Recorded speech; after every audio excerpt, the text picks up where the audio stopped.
Hello, my name is Jonathan Green. I'm the QRIS Technical Services Manager with the Department of Early Learning. This webinar will show you how you can register your site for Early Achievers. I'm going to walk you through the Early Achievers registration step-by-step guide. This guide is also available on our DEL website on our Early Achievers page. First of all, you need to log into your Merit account at merit.del.wa.gov.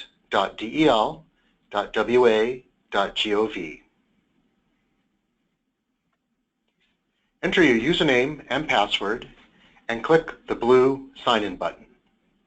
Remember, your username will always be either your STARS ID or your primary email address in your Merit record. If you've forgotten your password, please click the Forgot Your Password link and follow the instructions.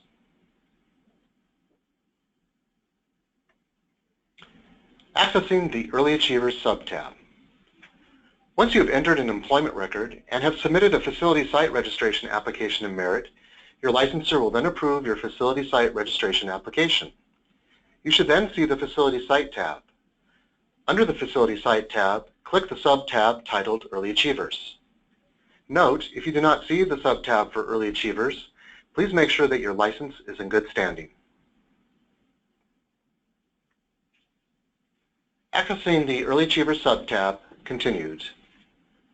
On this page, you can select a primary QRIS contact and a secondary QRIS contact.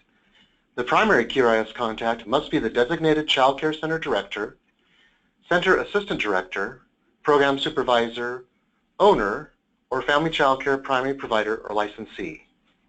The primary QRIS contact will represent your facility during the quality improvement process and is responsible for attending the trainings, overseeing self-assessments, and making the request for on-site evaluation. You may also list a secondary QRIS contact who can also represent your program during the quality improvement process. You can designate the secondary QRIS contact as the person who will attend the trainings, but keep in mind that the same person must attend all trainings in order for the requirement to be met. Click Save after selecting the primary QRIS contact and secondary QRIS contact if applicable. Once you are finished, please click on the blue highlighted Early Achievers registration link located midway down the page. Program information. On this page, you will enter information about your program and confirm that it is correct. Please verify that all information is correct, and you can also change the primary QRIS contact and/or the secondary QRIS contact if needed. Click Next to continue. Facility information. On this page, you will enter and confirm facility information for your site. Under the question, how many children are you approved to serve, example, license capacity, please be sure to only include license slots for children ages 0 to 5. For the purposes of QRIS, teaching staff refers to lead teachers and assistant teachers or aides who are assigned to one room or one group of children for the majority of the day. A classroom may be defined as one room or one group of children under the supervision of an assigned lead teacher. Classrooms should align with licensing rules for staff-to-child ratios and maximum group sizes. When you're finished filling in the information on this page, click Next to continue. Facility information continued. After you click the plus sign to add a classroom, fill out the information requested and select Save if you are done or add another if you have more classrooms to add. Be sure to indicate whether the classroom operates on a full day or part day schedule before saving it. Please also note, family child care providers need to only add one classroom and select the age range choice, Family Home Environment. Click Next to continue. Facility demographics. On this page, you will enter and confirm facility demographics for your site. For the question, does your program receive any of the following types of public funding, you will need to select No Public Funding if none of the other options apply. For the questions regarding children enrolled with IEP or IFSP diagnosed special needs, if you select Yes, a table will appear for you to report information regarding the children you serve. In the accreditation section, is a process by which a program is certified as meeting certain standards by a national association.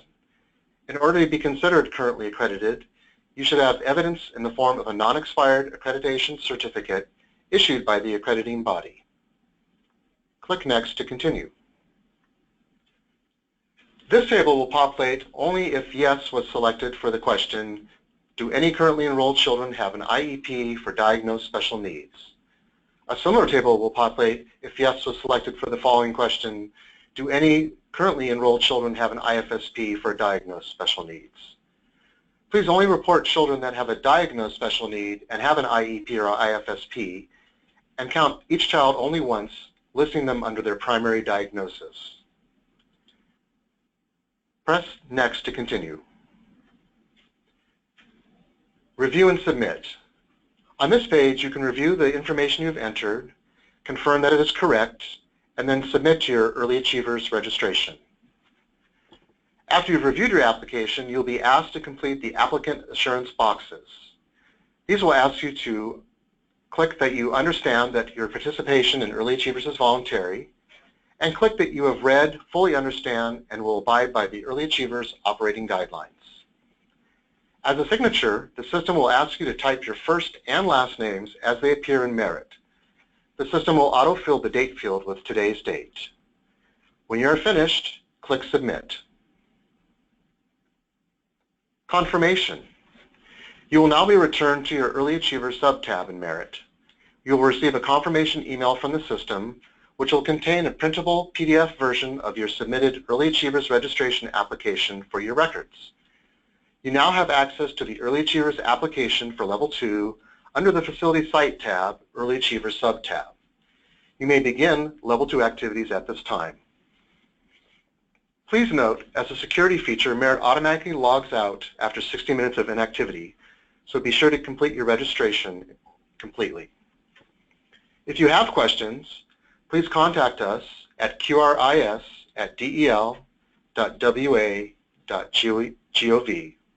Thank you.